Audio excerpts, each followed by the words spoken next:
Alhamdulillahi Rabbil Alamin. Wassalatu wassalamu ala ashrafil anbiya'i wal mursalin Sayyidina wa maulana Muhammadin wa ala alihi wa sahbihi ajma'in. Rabbi shrah li sadri wa yassir li amri wa hlul 'uqdatam min lisani yafqahu qawli. Dusturakum ya ahlal darak wa ya ahlal nabah wa ya ahlal batin wa ya ahlal nur. Bismillahirrahmanirrahim.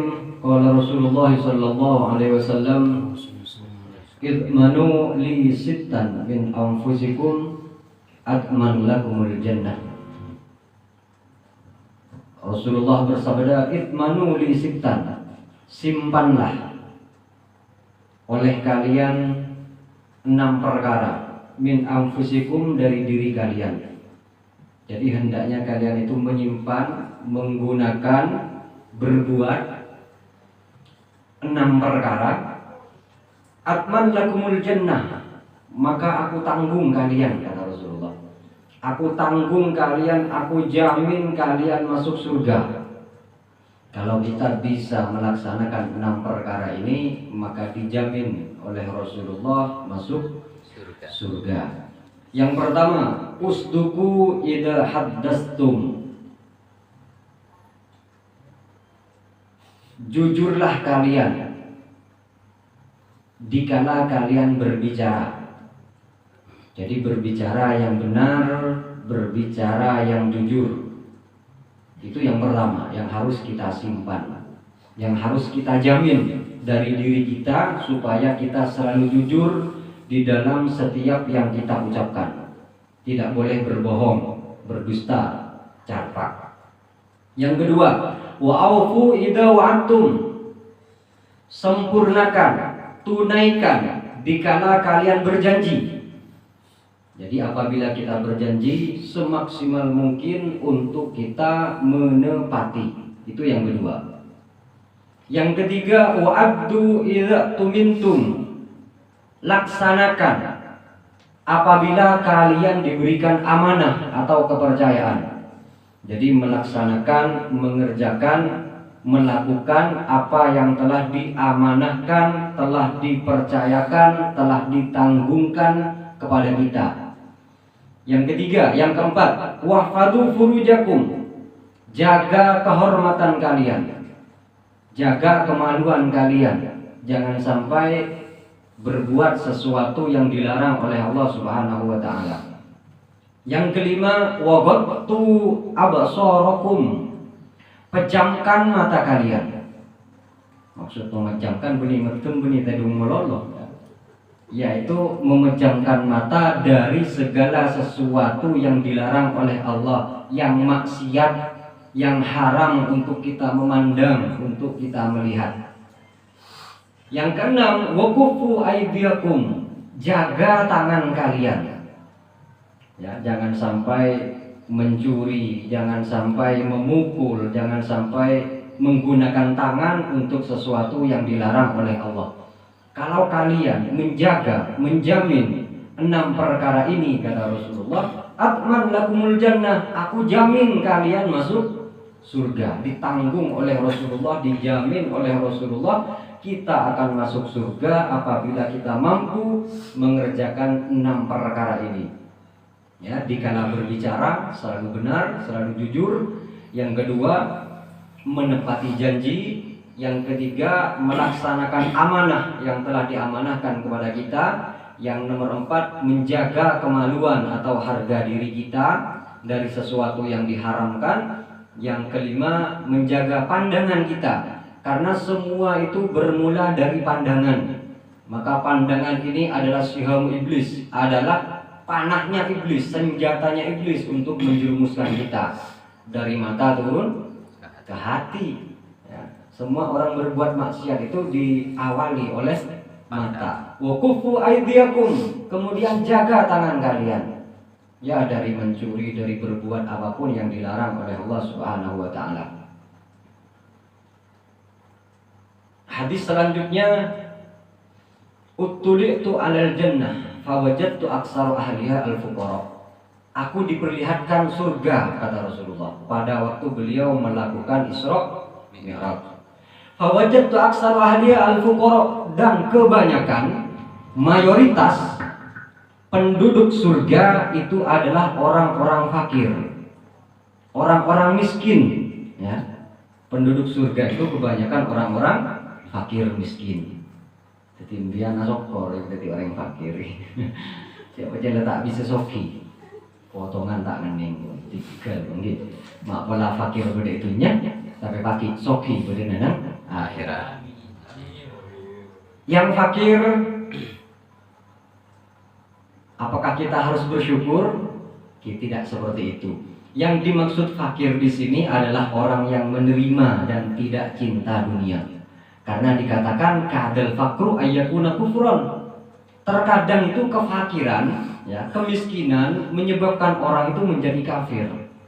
Karena dari kefakirannya tadi dia tidak mau menerima takdir yang telah ditetapkan oleh Allah Subhanahu wa taala. Tidak masalah kita kaya, asalkan dunia tidak berada di dalam hati kita. Kita bahkan bisa membantu orang lain, menolong orang lain. Dikatakan oleh Nabi, ahabbul ibadi 'ala Allah al-mu'minul qawi.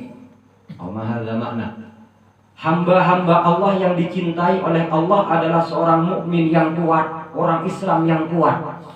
Kuat dari segi hartanya, dia menolong orang lain, ya. Mun sampeyan fakir, tidak bisa membantu orang lain. Paling kalau nih serius cek saking angkot di PC beli gitu. Cek saking kan. Ya kalau boleh cek saking kan. Ya. Tapi kalau orang kaya bisa membantu dengan hartanya, kuat di dalam jabatannya, mampu menolong orang lain dengan jabatannya, kuat di dalam pemikiran dan ilmunya, mampu menolong orang lain, kuat dengan badannya. Itu yang dicintai oleh Allah. Orang mukmin yang kuat daripada orang mukmin yang lemah. Wattala'tu 'alan nar, dan pada malam Isra Mi'raj itu juga Nabi diperlihatkan neraka. Siapa penduduk neraka yang paling banyak? Fawajadtu aksar ahliha an-nisa, dan aku menemukan mayoritas penduduk neraka adalah orang perempuan. Ranjing muslimin. Ya, paling banyak yang masuk ke dalam neraka itu adalah perempuan. Karena perempuan itu semua tubuhnya itu adalah aurat. Ya. Bahkan ada yang mengatakan wajahnya pun aurat. Makanya kalau orang yang warok itu menutup wajahnya, yaitu dengan cadar atau niqab. Cimun biana cadar nek kantoy kok terorisme. Paling punten gila norok se begdemang tapi minimal akodungan, memakai jilbab. Masa menakodungan biar selebarnya kan tak mungkin. Itu habis kekodungan. Karena orang ini menakodungan, dia tertutup auratnya, seoben, sebutak, dia tertutup kabeh. Pas ratin, pas mapan, minimal semapan kodungan. Gini kan. Kemudian hadis selanjutnya, utlubul hawaija bi'izzatin anfus fa innal umur tajri bil maqadir. Nabi bersabda, carilah kebutuhan-kebutuhan kalian, kebutuhan apapun, urusan dunia, urusan akhirat, bi'izzatil anfus, dengan harga diri, ya, dengan kemuliaan diri. Jangan sampai kita menghinakan diri. Jangan menjadi pengemis, keborok ke timur minta misalkan. Jangan menjual diri, pokoknya jangan menghinakan diri. Kenapa? Fa'inal umur tajri bil maqadir. Karena segala sesuatu, kata Rasulullah, berjalan dengan takdir Allah. Sesuatu yang bukan ditakdirkan untuk kita, semaksimal mungkin kita berusaha, wala yanfa'udal jadd minkal jadd. Usaha sekeras apapun, kalau tidak menjadi bagian kita, tidak akan kita dapatkan, ya. La ma'alima a'taita, tidak ada yang mencegah daripada pemberian Allah apabila Allah sudah berkehendak untuk memberi. Wala mu'ti lima manatah, dan tidak ada yang mampu memberi apabila Allah melarang. Nah, seperti itu. Jadi bi'izzatil anfus atau bi'izzatil nafsi, kita mencari segala sesuatu kebutuhan kita, yaitu dengan sekiranya harga diri, ya. Mempunyai harga diri. Hadis selanjutnya, utlubul ilma walau bisin. Carilah ilmu, kata Rasulullah, walau bisin, walaupun di negara Cina. Sebentar kejena. Walaupun di negara Cina, itu iklimul ba'idah, yaitu negara yang sangat jauh ditempuh, perjalanan yang sangat jauh. Ini saking wajibnya kita mencari ilmu, walau ke negeri Cina sekalipun kita disuruh mencari, kalau di negeri kita itu tidak ada yang mengajarkan ilmu. Kenapa? Fa inna talabal ilmi faridatun ala kulli muslimin, kata Nabi, karena sesungguhnya mencari ilmu itu adalah fardu ain, wajib per kepala bagi setiap orang Islam. Wa innal malaikata tadau ajnihataha li talibil ilmi ridaan bima yatlub, dan sesungguhnya para malaikat, bukan satu malaikat, para malaikat meletakkan sayap-sayapnya, mengibaskan sayap-sayapnya kepada orang-orang yang mencari ilmu karena ridho kepada mereka tentang apa yang mereka cari. Jadi tidak ada ibadah yang malaikat itu mengibaskan sayapnya, merentangkan sayapnya supaya ditunggangi oleh orang-orang yang mencari ilmu. Orang yang sholat enggak, orang yang puasa enggak, orang yang sedekah enggak, tapi orang yang mencari ilmu berada di atas sayapnya malaikat, karena sangat cintanya, sangat senangnya, sangat bahagianya para malaikat apabila orang mencari ilmu. Kapan mencari ilmu? Minal mahdi ilal lahdi, mulai dari buayan gendongan sampai kita meninggal, tidak ada batasannya. Kemudian hadis selanjutnya, u'tu a'yunakum haddaha minal ibadah an-nadhar fil mushaf wa tafakkur fihi wal i'tibar inda ajaibihi. Mata kita itu berikan bagian untuk bisa beribadah, ya. Mata kita itu harus kita berikan bagian untuk beribadah. Di antaranya an-nadhar fil mushaf, melihat kepada tulisan Arab, melihat tulisan Al-Qur'an, melihat tulisan hadis. Jadi dalam HP itu walaupun sampean hafal membaca Yasin, hendaknya tetap membaca tulisannya. Karena mata itu ada nilai ibadahnya. Sebagaimana kalau mata digunakan untuk melihat, maksiat itu berdosa. Setiap huruf yang kita lihat, ya, dari Al-Qur'an, dari hadis Rasulullah itu mendapatkan pahala. Jadi cukup pengabas maksiat melolo mata kita, tapi kita melihat tulisan Al-Qur'an. Cek ngapa sewing glowing melolo.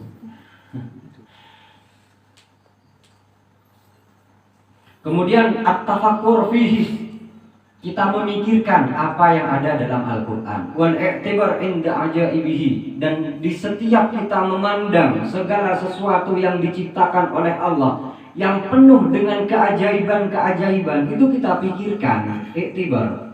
Masya Allah, bagaimana Allah menciptakan hujan, ya. Biar bisa aku aing setes-setes lah. Tak bisa paling roh kami, ajopa, ajail, di aperluan. Mantaknya manggapi gini kan. Kami kita nyaman, jail kita nyaman ni, pelau ya tak. Sebung senyaman, sebung semapan dia gini. Tak bisa membuat satu tetes air, kita tidak bisa. Membuat satu helai rambut, kita tidak bisa. Membuat satu butir nasi, kita tidak bisa. Belimbian semua kempunan sabar.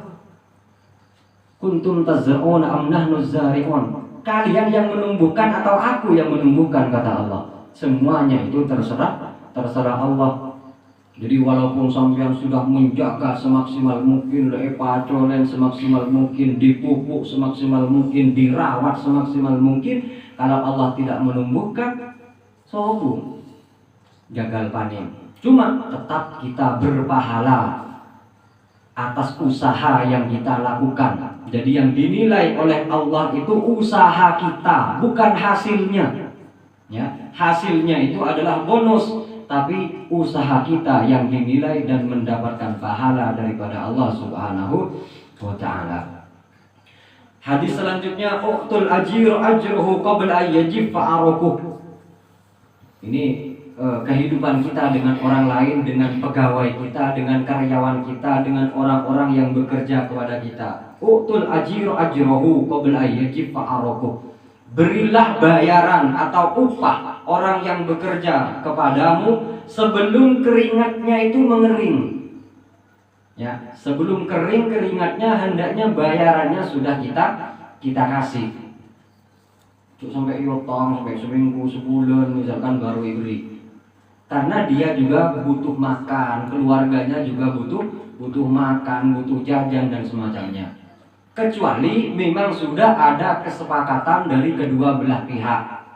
Oke, bayaran saya sebulan sekali, atau seminggu sekali, atau tiap hari, terserah kalau ada kesepakatan. Maksud kenapa Kanjeng Nabi ini kok mengatakan qabla ayyaji fa'arofu, sebelum keringatnya itu kering? Ini supaya kita itu lebih berhati-hati menanggapi kebutuhan karyawan kita atau orang yang bekerja kepada kita. Wa a'limu ajrahu wa huwa fi amali, dan bilangkan, ya, sampaikan batasan atau ukuran bayaran yang akan diberikan. Jadi orang bekerja kepada kita hendaknya orang itu tahu bayarannya berapa. Takut bocung keluar aku misalkan yo tak bangku ternyata ibajar ning seket, atau DMT kelakuannya ternyata ibajar 100 rogi. Yang paling bagus sebetulnya, ya, kayak misalkan bangun rumah dan semacamnya, itu memang sistem borongan. Itu sebetulnya yang paling bagus, bukan harian. Karena begini, kalau harian sampean misalkan satu hari dibayar 70.000, ala kos pun semaksimal mungkin tetap mendapatkan 70.000. Atau sampean PHP-an melolo, entar kejeding melolo, misalkan entar tedung melolo, tojuk melolo, korokaan melolo, misalkan ya cok tamu yang tuan rumah bajar napapun betong kolo serogi saya tuan rumah. Nah, kalau borongan kan enggak kan, tetap kalau selesai ya sudah sampean mendapatkan upahnya sekian. Itu yang paling tepat, itu kerja itu sebetulnya borongan. Mun moker kaju setong bajerna 100.000 misalkan, ya sudah berarti kaju setong 100.000. Nah, mun harian sebetulnya kurang pas gitu. Takok salah satu kedua belah pihak itu ada yang dirugikan. Tapi kalau sudah antarodin, ya wis maklum, misalkan istirahat dulu tidak apa-apa, tidak ada masalah. Yang penting sama-sama ridho. Selanjutnya, a'dhamun nasi haqqan 'alal mar'ati zawjuha. Keren ini boleh.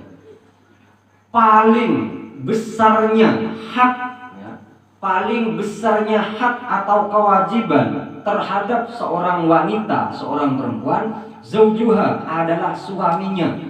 Kalau dia sudah bersuami. Bukan orang tuanya, bukan ibunya, bukan ayahnya, bukan nenek, bukan siapapun. Tapi yang paling berhak mendapatkan kewajiban dari seorang perempuan adalah suami. Kalau perempuan, ya, itu adalah suaminya. Tapi wa'adhamun nasi haqqan 'ala rajuli ummuhu, paling besarnya hak yang dimiliki oleh manusia yang laki-laki itu adalah ibunya. Jadi kalau ibu itu, kalau laki-laki tidak terbatas selama dia menikah. Belum menikah atau setelah menikah, kalau laki-laki tetap wajib, paling hak baginya adalah ibunya. Kalau perempuan setelah menikah, kewajibannya adalah berbakti kepada suami, bukan lagi kepada orang tua. Tapi suami yang baik, ya, suami yang baik akan menganjurkan, akan mendidik, akan mengarahkan istrinya supaya berbakti kepada kedua orang tuanya. Jangan ambil mentah-mentah, sampean sudah tidak hak kepada orang tua sampean harus berbakti kepada saya sebagai suami. Benih nggak nikah, sebagus ya. Jadi suami yang baik mengarahkan istrinya supaya tetap berbakti kepada kedua orang tua. Demikian juga istri yang baik, karena memang kewajiban bagi suami untuk berbakti kepada kedua orang tuanya, maka lebih ditekankan lagi. Kalau sehari 2 hari suaminya tidak datang kepada ibunya, kebele, tak nyenguk ibu, tak nyenguk bapak, begitu. Ditanyakan ya, ditanyakan ya apa keadaan bapak, ya apa keadaan ibu, itu ditanyakan. Sama-sama begitu. Bahkan Nabi mengatakan, "Lau kuntu amiran ayyasjuda ahadun li ahadin la amartun nisa an tasjuda li zawjiha." Seandainya aku, kata Rasulullah, bisa memerintah, diberikan wewenang untuk bisa menyuruh orang lain boleh bersujud terhadap orang lain, maka yang aku perintahkan, kata Rasulullah, perempuan atau seorang istri bersujud kepada suaminya.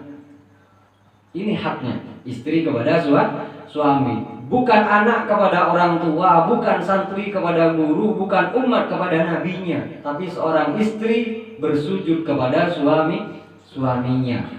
Tapi hendaknya suami juga tahu diri. Jangan hanya menuntut hak, tapi laksanakan kewajiban. Seorang istri akan patuh tunduk manut kepada kita kalau kita seorang suami pengertian. Benar beri kalau ratos, 500.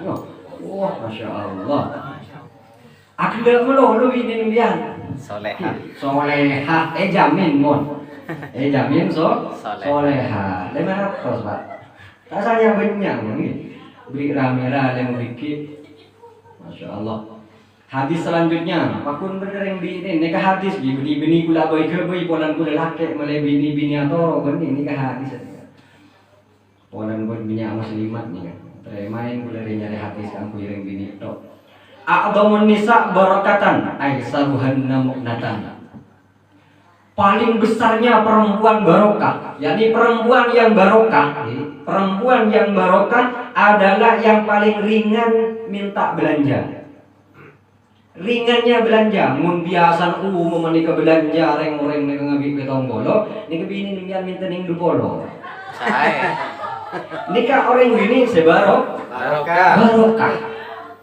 Tapi rokah dibudi. Barokah bini barokah. Ketimpian sebagai suami, bini misalkan minta 2 bolo, beri betong bolo, beri 100 2 bolo, lebihin 100, barokah ini kan. Tanpa minta. Sekarang pada apa? Sama-sama saling pengertian. Jangan hanya bisa menuntut hak, tapi laksanakan kewajiban. Hadis selanjutnya, "I'mal li dunyaka ka'annaka ta'ishu abadan wa'mal li akhiratika ka'annaka tamutu gadan." Rawahu Ibnu Asakir. Bekerjalah untuk duniamu ka'annaka ta'ishu abadan, seakan-akan kau hidup selamanya. Wa'mal li akhiratika ka'annaka tamutu gadan, dan bekerjalah, beramallah untuk akhiratmu seakan-akan engkau akan mati esok hari. Ini sebetulnya banyak persepsi salah. Kerjakan untuk duniamu seakan-akan engkau hidup selamanya. Berhubung akan hidup selamanya di dalam bekerja, nyantai-nyantai sanegala. Ujo ki bode laku, ki bode malam. Congko ki odi terus, apa mak rukaburu. Apa nama beng tetaba menyeritunya. Seharusnya sini hidupnya gitu. Kebalikannya, cuk seakan-akan hidup selamanya, kemudian ala komaken egowi untuk 20 tahun, 50 tahun, 500 tahun, enggak. Padan begini, misalkan tak mulai kan di Gerebon apa? Kalong nih. Gerebon kalong. Pas sendi kalong nih kan ngebene, kula tak keburu. Bi kula kalong nih ke ekon tuh 5 tahun lagi. Kira-kira yang bono are gereb tuh imian. Antan nyantai sambil ki galak 5 tahun. 5 tahun lagi, pada bi orang yang laku sini kan. Cek terlalu yok ngoyok, cek odi selamanya, tak laku kak, odi selamanya nang tenang lagi. Kita hidup selamanya, ta'ish abadan, apalagi hadis ini kak. I'mal li dunyaka ka'annaka ta'ishu abadan. Kita akan hidup selamanya, kata saya yok ngoyok alaku nyantai bae. Wa'mal li akhiratika ka'annaka tamutu gadan. Tapi beramallah untuk akhiratmu seakan-akan engkau akan mati besok. Jadi seakan-akan sholat yang kamu kerjakan adalah sholat yang terakhir. Jadi betul-betul yang mahusyuk. Ya betul-betul mahusyuk karena adalah sholat yang terakhir. Hadis yang terakhir, kemarin aku nasuhul ibad. 1, 2 debu.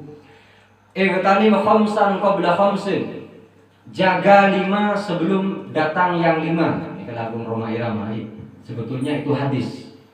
Pergunakan, maksimalkan perkara yang 5 sebelum datang perkara 5 yang lain. Yang pertama, hayataka qabla mautik. Jaga hidupmu sebelum datang waktu matimu. Jadi betul-betul pergunakan masa sisa hidup kita untuk berbuat baik dan mencari bekal untuk nanti kematian kita, untuk menjemput kematian kita. Perbanyak bekal untuk kita menuju alam akhirat yang abadi, yang selama-lamanya. Jangan foya-foya, hidup sekali dalam aja. Kecil foya-foya senegar. Ada sahut nih kan. Dewasa bahagia, mati masuk surga. Jadi surga saya.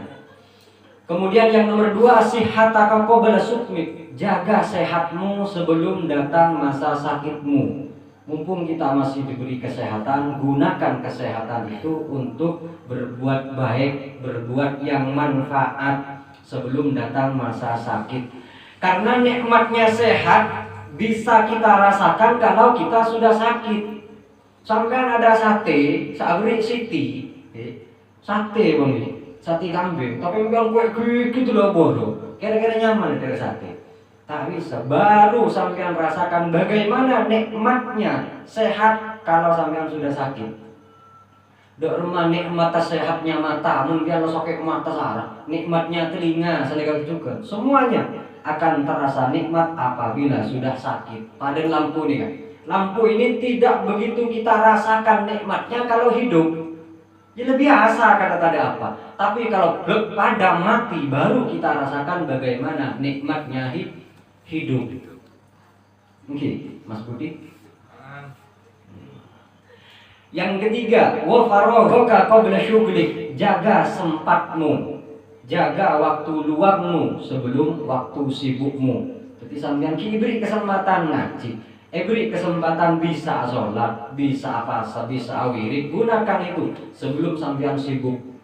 Wa syababaka qabla haramik. Jaga masa mudamu sebelum masa tuamu. Mumpung muda, saya muda, saya tua tidak memuda lah, apa?